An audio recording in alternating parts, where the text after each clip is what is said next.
Halo Sobat Rebahan. Ya, seperti yang kalian request kali ini, kita akan membawakan alur cerita dari film Kung Fu Panda yang kedua, yang bercerita tentang pencarian jati diri Po. Lebih baiknya kalian nonton Kung Fu Panda yang pertama dulu ya, sebelum nonton yang ini. Nah, jikalau kalian sudah nonton Kung Fu Panda yang kedua, ya mari kita bernostalgia bareng-bareng, oke?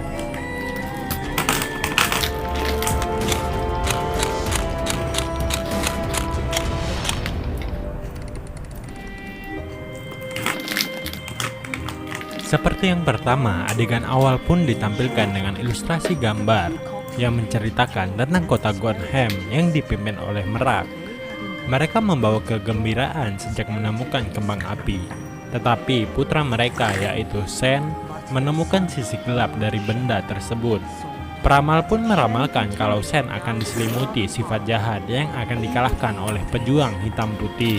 Sen mendengarnya dan mengubah takdirnya, dan dia diusir keluar kota atas perbuatannya itu, dan berjanji akan kembali. Cina akan takluk kepadanya, katanya. Adegan berubah di mana anak buah Sen sedang mengerjakan sesuatu. Sepertinya mereka sedang membuat besi, dan tiba-tiba Sen muncul.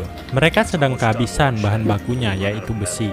Langsung saja Sen menyuruh anak buahnya untuk mencari besi dimanapun untuk merampasnya, dan cerita Po akhirnya dimulai. Diawali dengan adegan Po sedang memakan bakpao.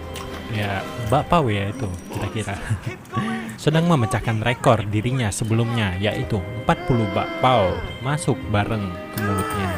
Setelah memecahkan rekor barunya, Po akhirnya menemui Master Shifu di danau di suatu tempat, di mana terlihat Master Shifu sedang konsen untuk bermeditasi berdamai dengan alam semesta, yang bermaksud untuk membuat kedamaian di dalam batinnya. Di mana jurus pengendalian batin ini adalah jurus terakhir yang diajarkan oleh Master Oge, yaitu seekor kura-kura yang sedang meninggal di Kung Fu Panda pertama. Po kagum melihat jurus tersebut. Mendengar itu, Master Shifu pun bilang kepada Po kalau jurus meditasi ini beberapa orang pun mendapatkannya dengan 50 tahun bermeditasi tanpa makan dan minum. Ada juga sebagian orang mendapatkannya karena sakit dan penderitaan. Seperti yang terjadi pada Master Shifu, dia mendapatkannya ketika Po diangkat menjadi kesatria naga, dan itu adalah hari terburuk Master Shifu, katanya. Dan Master Shifu pun menyuruh Po untuk melakukan latihan batin, karena ini adalah latihan selanjutnya untuk Po.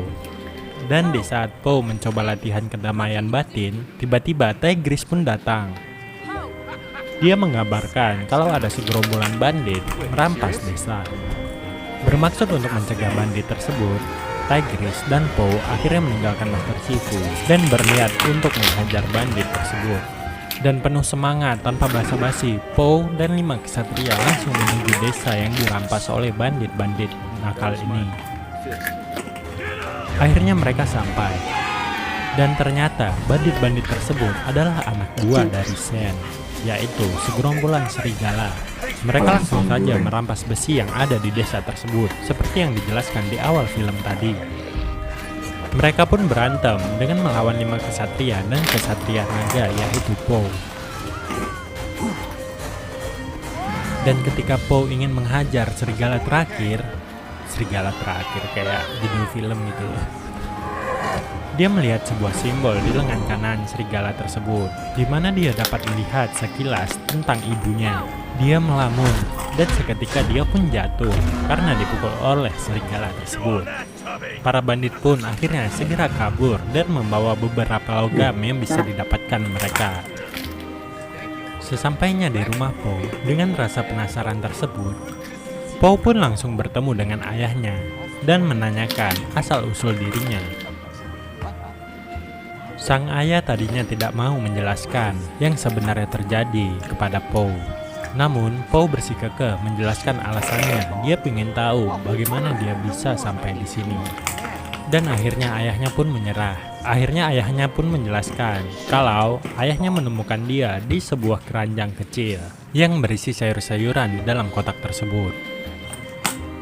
Dan karena kasihan dan tidak melihat siapapun yang ada di tempat tersebut, akhirnya Po kecil dibawa pulang ke rumah, dimandikan dengan dia, diberi makan, dan diberikan makan lagi, dan lagi.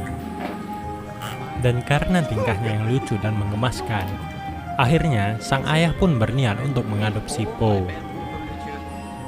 Kemudian adegan pun berganti di suatu tempat, di mana Sans masuk dan menerobos untuk mengambil tahta kekuasaan kota Gongham yang sekarang berada di pengawasan Dewan Master. Terlihat ketika Sans melawan penjaga-penjaga tersebut, dia tidak bisa mengalahkan kungfu mereka. Tetapi, Sans sudah menyiapkan senjata rahasia yang dapat mengalahkan master kungfu tersebut dengan mudah. Rupanya, kabar kota Gomen yang sudah dikuasai oleh Sans sampai kepada Master Shifu. Di surat itu beredar kalau Sans menciptakan sebuah senjata rahasia yang dapat menghancurkan segala isi kota.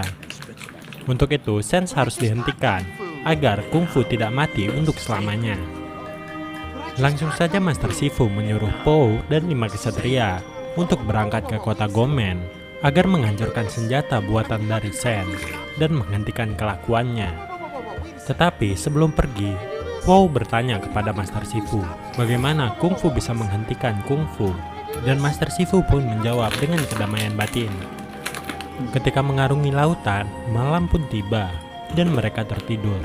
Tiba-tiba Po terbangun dari mimpinya. Dia mengalami mimpi buruk. Dia ditinggalkan oleh orang tuanya. Dan langsung saja Po pergi keluar untuk mengambil udara bebas. Po akhirnya berlatih kedamaian batin. Akan tetapi, dia tidak bisa berkonsentrasi sama sekali. Melihat hal tersebut, Tigris dan 4 kesatria lainnya membantu agar Po bisa berkonsentrasi penuh kembali. Dan adegan pun beralih di kota Gomen, di mana Sans sedang menempatkan senjata rahasianya. Akhirnya, Sans meminta peramal untuk meramalkan dirinya di masa depan nanti. Akan tetapi, ramalan sang peramal pun tidak berubah sama sekali seperti dahulu. Sans akan dikalahkan oleh kesatria hitam putih, itulah takdirnya, kata sang peramal. Sans pun tidak mempercayai ramalan tersebut dan menyebutkan kalau ramalan tersebut adalah mustahil alias hoax. Alasannya karena senjata yang dia buat tidak bakal bisa dihentikan oleh siapapun. Tiba-tiba, anak buah Sans mengabarkan berita buruk. Dia melihat kesatria panda sedang mendekati kota Gomen. Sans pun memerintahkan anak buahnya untuk menangkapnya hidup-hidup. Sesampainya di kota Gomen, Po dan 5 kesatria menyamar dengan menggunakan pakaian barongsai. Menyadari hal yang mencurigakan, anak buah Sans akhirnya mengejar barongsai tersebut, dan sebagian anak buah Sans dapat dihajar oleh 5 kesatria, alias 6 kesatria tersebut. Dan sampai di mana mereka terpojok dan berhasil untuk melarikan diri. Di saat mereka melarikan diri dari kejaran anak buah Sans, tanpa disadari mereka menemukan penjara gunman. Mereka pun memasukinya, dan kabar mengenai Master Ox dan Master Ox, sang legendaris master kungfu yang kabarnya dikalahkan oleh Sans, benar-benar masih hidup dan dipenjara di sini. Dan ketika Po ingin membebaskan mereka, mereka menolaknya. Mereka beralasan bahwa kungfu sudah mati dan mereka tidak bisa mengalah Sans dengan senjata pembunuh massal yang dapat bisa membunuh mereka kapan saja. Mendengar hal tersebut, Po pun lantas kecewa dan mengatakan bahwa keadilan harus ditegakkan. Tiba-tiba anak buah Sans datang dan perkelahian pun terjadi. Mereka bisa mengalahkannya, namun ada satu anak buah Sin yang berhasil melarikan diri. Akhirnya Po dan 5 kesatria mengejar anak buah tersebut. Akan tetapi serigala tersebut sudah menjebak mereka di depan gerbang kastil tersebut. Para serigala pun akhirnya menangkap mereka berenam. Melihat banyak sekali serigala, Po akhirnya menyerahkan diri dan mereka diborgol masuk ke dalam kastil tersebut. Tetapi Po memiliki rencana lain. Rencana Po adalah untuk bertemu Sin secara langsung. Dan saat bertemu, Po akhirnya menghancurkan senjata milik Sans. Bukan yang itu cuma tiruan. Dan senjata yang sebenarnya ada di samping Sans. Dia terkejut melihat senjata besar itu. Tetapi dengan sigap dan kerjasama, mereka melepaskan borgol dan berhasil menghancurkan senjata yang ada di samping Sans.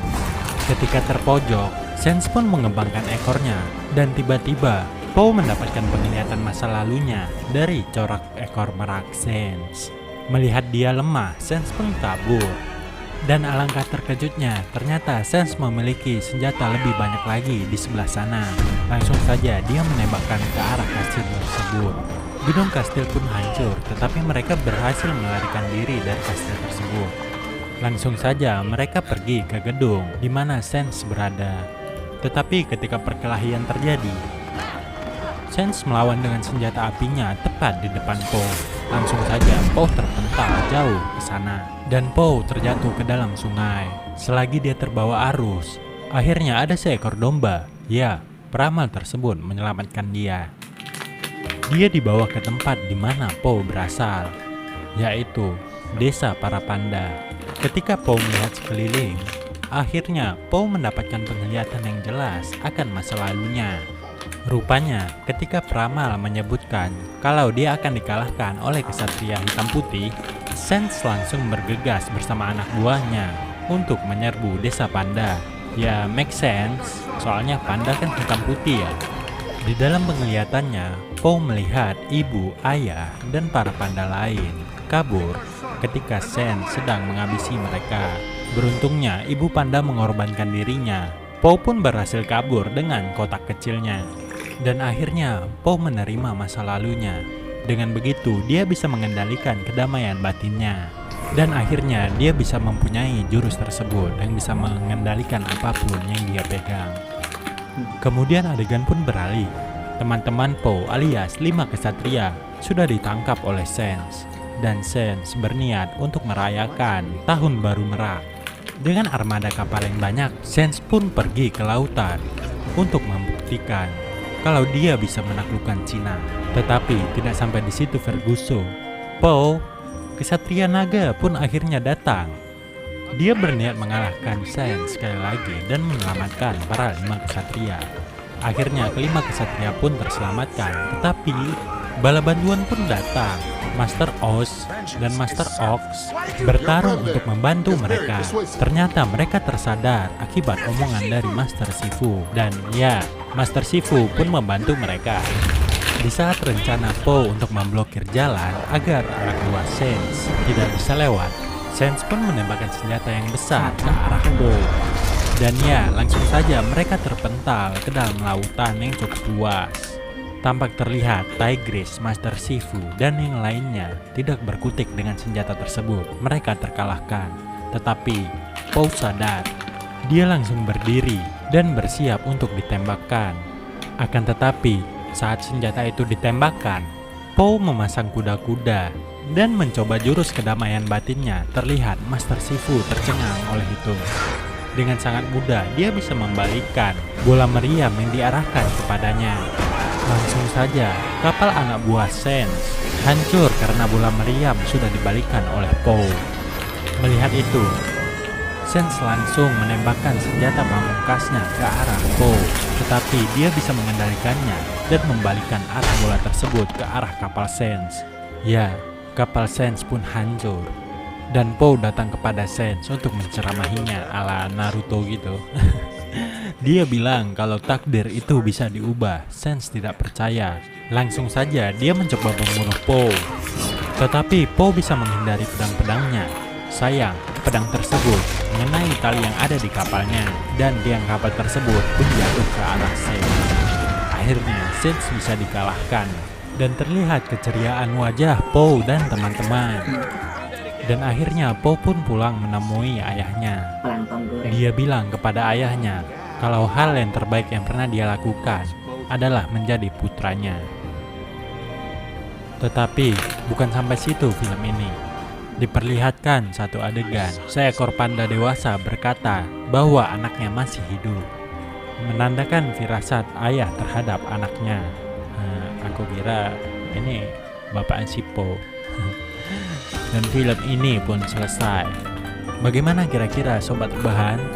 Apakah kita lanjut ke Kung Fu Panda 3 di mana clue-nya itu ada di akhir film Kung Fu Panda ini? Ya, jangan lupa komen, subscribe, dan like. Jikalau kalian pengen next lanjut film apa, boleh di komen di bawah. Oke?